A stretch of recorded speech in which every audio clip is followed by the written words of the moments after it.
All right, ready to dive into something kind of like mind-bending today. Ever Yeah. get that feeling like your senses are sort of pulling a fast one on you? Like maybe reality isn't, a straight line, but more like a choose your own adventure kind of deal. Yeah, it's a huge question philosophers have been wrestling with forever, really. How much of what we think we see and hear and all that is actually out there in the world versus like created by our own brains, right? That is exactly what we're going to tackle in this deep dive, especially for you, our philosopher in residence out there listening. We're going full on meta with this one, talking about the contents of perception. Not just what's right there in front of you, but Yeah. what your mind actually grasps when you experience the world. Heavy stuff, right? It's almost like we're trying to crack like a secret code, the code of our senses, figuring out what info they're really sending up to the brain, you know? Love that. And our guidebook for this trippy journey, excerpts from the Stanford Encyclopedia of Philosophy, specifically on, appropriately enough, the contents of perception. It's dense, it's fascinating, and it's about to make us question, well, pretty much everything we thought we knew about experiencing, well, anything really. Totally. And the text starts off with this great analogy. It says to think of the contents of perception, like as a news report, like a news report about the world. And just like any news report, it can be accurate, giving you the real deal, or total off base, leading you down a rabbit hole. Right. Okay. I like where this is going. So, like, if I see, I don't know, a giant spider on my desk, but then it turns out to be, like, just a stray hair clip, Yeah. that's, like, my sense is sending me fake news. Exactly. Your experience in that case wouldn't have met what philosophers call the accuracy conditions for, giant spider on the desk. For something you perceive to be true, certain things about the world actually got to be a certain way, right? Right. Right. But thinking about this, it makes me wonder about how our experiences connect to what we believe. You know what I mean? Absolutely.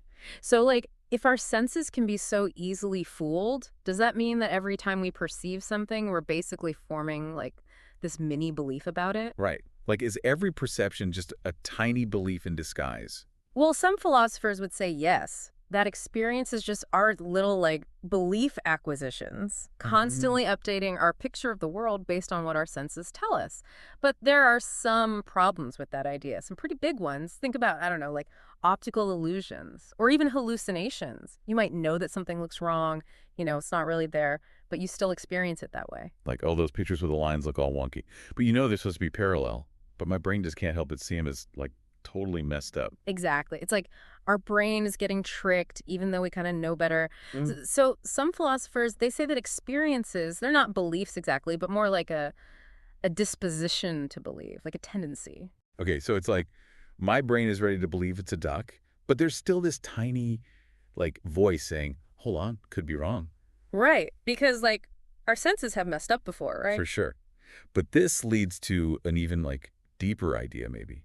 What if experiences are the reason for believing, the groundwork for it? Ah, yeah. So your senses give you the why, the evidence to form beliefs, even if sometimes those beliefs turn out to be wrong. I see, I see. It's not that the experience is a belief, but it's like the foundation that my belief is built on. And for philosophers, man, this opens up some seriously wild questions. Like, it blurs the lines between what we sense and what we actually think. Yeah, wow, yeah, that is deep. But before we go too far down that rabbit hole, maybe we should, like, take a step back. We keep talking about these contents of perception, Mm. but what are they really? Like, what kind of information are our senses actually giving us? Luckily for us, philosophers have, like, a whole buffet of theories to try and explain this stuff. All these different ways of thinking about how our senses work and what they're telling us about the world. Okay, so a philosophical buffet, huh? Sign me up, I'm starving. Okay, so first up on this philosophical buffet of perception, we got something called Russellian content, named after Bertrand Russell, the philosopher. Yes, Bertrand Russell. So this one is like the simplest to grasp. It basically says that what you perceive is the object itself and like the properties that it has. So you Yeah. see that apple over there and is red. Simple, yeah. Yeah, that I mean on the surface that seems to make sense. But I've learned that with philosophy, nothing stays simple for very long. So what's the catch?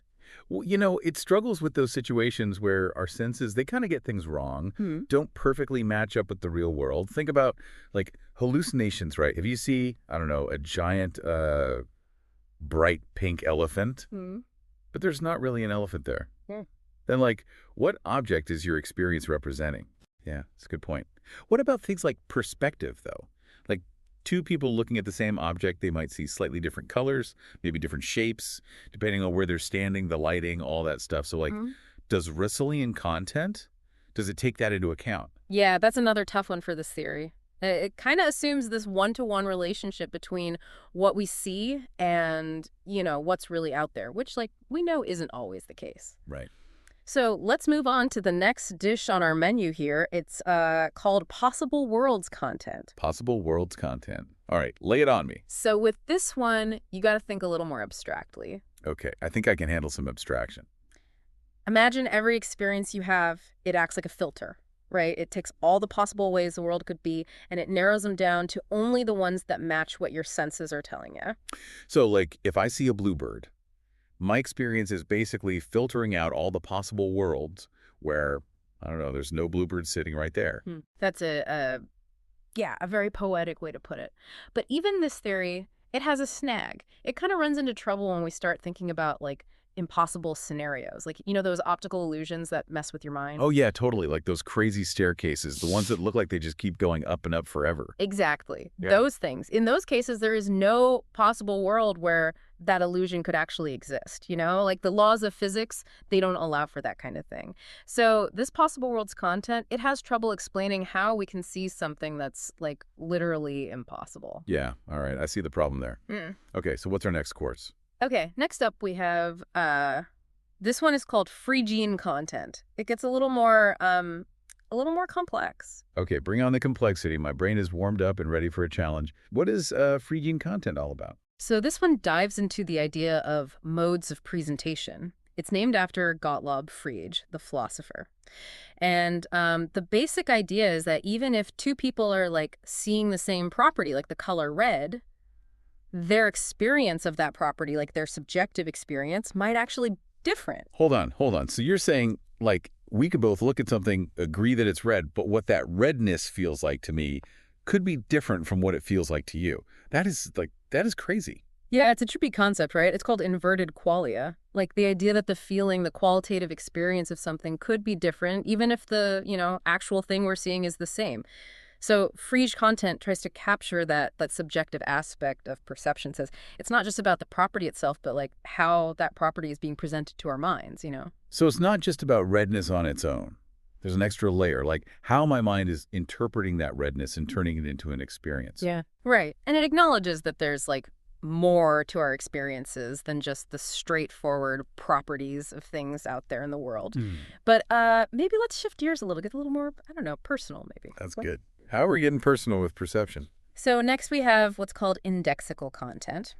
This one is all about how we experience the world, you and me, from our own unique point of view. Those parts of perception that are tied to, like, who we are as individuals. Oh, okay. So like the whole here and now to my left kind of thing. Yes. Our senses are always giving us that kind of info.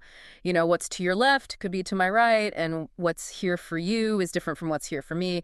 It's all relative to where we are, right? Wow. I never really thought about it that way. It's like my senses are constantly telling me, like, this is your world from right here, right now, buddy. Exactly. And this really highlights how, like, the observer, the person doing the perceiving, plays a role in shaping the content of their experience. But okay, get ready, because we're about to, like, switch things up again and maybe simplify things a bit. Okay, good. I can use a little simplification right about now. My head's kind of spinning with all these different ideas about perception. So what if it's not just one kind of content, but, like, our experiences are made up of multiple layers of content, each one serving its own purpose. Multiple contents. So we went from a buffet to a multi-course meal. Huh. But, like, how would that even work? Well, think of it this way. You see a dog, right? On one level, you're just getting those basic visual properties, the shape, color, the texture of its fur, all that. But then on another level, maybe you're also getting these higher level concepts like friendliness or maybe danger, depending on your experiences with dogs. So it's like my perception is mixing together different types of content. Some from, like, what my eyes are seeing right now, and others from, I don't know, like my memories and, like, my interpretation of the world. Exactly. It's a mix. And this leads us to another piece of this puzzle.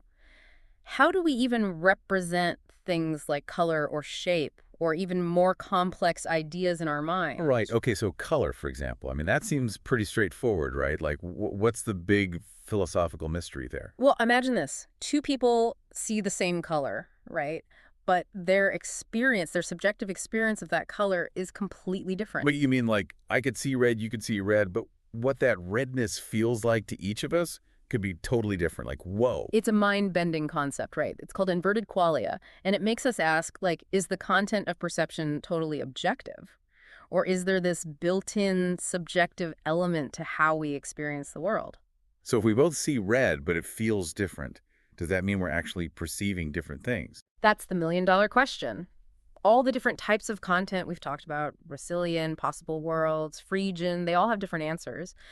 But it gets even more complicated when we think about properties beyond just color. Okay, like what? What other properties are we talking about? Well, things like shape, texture, or even, really abstract concepts like dangerous or beautiful. Can we perceive those things directly? Or is that just our minds adding interpretation? So where's the line between what we perceive and what we think?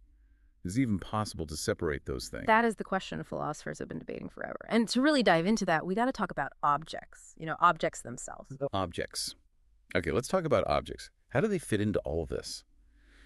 So we've talked about all these different theories about the contents of perception, like all the information our senses are giving us and how our brains are trying to make sense of it all. But I'm still kind of stuck on the objects themselves, like the world feels full of all these separate things, trees, chairs, dogs. But how do we actually perceive them as, like, whole objects? Yeah, that's a big one. That question goes to the heart of how we understand reality, really. Do we, directly perceive objects as these unified things, or are we just seeing a bunch of properties and then our minds are, putting them together into the idea of an object? So, like, I see something furry, 4 legs, wagging tail, and my brain goes, okay, that's a dog. Right. Some philosophers say that we never actually see, dogness itself, just the individual properties that make up our idea of a dog. But others, they say we do see objects as these, unified wholes, not just parts. And this is where that Grice cube example from the text we've been looking at gets really interesting. Grice cube. Okay, what's that? Okay, so imagine a cube, right? But you're only seeing, 3 sides of it. And then there's another cube placed so that its sides line up perfectly with the first cube's hidden sides. It's kind of hard to picture, but basically they create this illusion of a complete cube, even though neither one is actually whole. Okay, yeah, I think I get it. So it looks like one solid cube, but it's really 2 partial cubes arranged to, trick my perception. Exactly. So it makes you think about how our minds, fill in the gaps. When we look at something, do we really see that complete cube even though it's not really there? Or are we just seeing 2 sets of properties and our brains are interpreting that as a whole object? This is making me second guess, everything I see. So is my perception of the Grice cube, is it true or false? Well, that's the debate. Different theories about how we represent objects, they lead to different conclusions. Some would say, yeah, it's a true experience because it accurately reflects, the visual information you're getting. But others would say, no, it's false. Because you're not really perceiving a full cube, just like a clever arrangement of parts. So whether my perception is true kind of depends on how my brain is processing those properties and putting them together. Does that mean we can never be totally sure if we're seeing a real object or just a really good illusion created by our own minds? That is a question that philosophers are still trying to figure out. It raises the possibility that the way we see the world, it's not just a passive reflection of reality, but an active construction, influenced by our expectations, our interpretations, maybe even our culture. This whole deep dive has been like a total mind trip. It turns out experiencing the world is way more complicated than I ever realized. For sure. And, the Stanford Encyclopedia stuff we looked at, it focused on whether perception is accurate, right? True or false. But it's interesting to think about what all of this means for how we actually understand the world, Does our perception, does it just give us raw data? Or does it actually shape how we interpret things, how we find meaning in our experiences? Yeah, I mean, our senses, they give us all this info about shapes, colors, sounds, but those sensations, they also connect to our emotions, our memories, our whole understanding of what it means to be a person in the world. Exactly. Perception, it's not just this passive thing. It's an active process of making sense of everything, giving it meaning. Well, there you have it.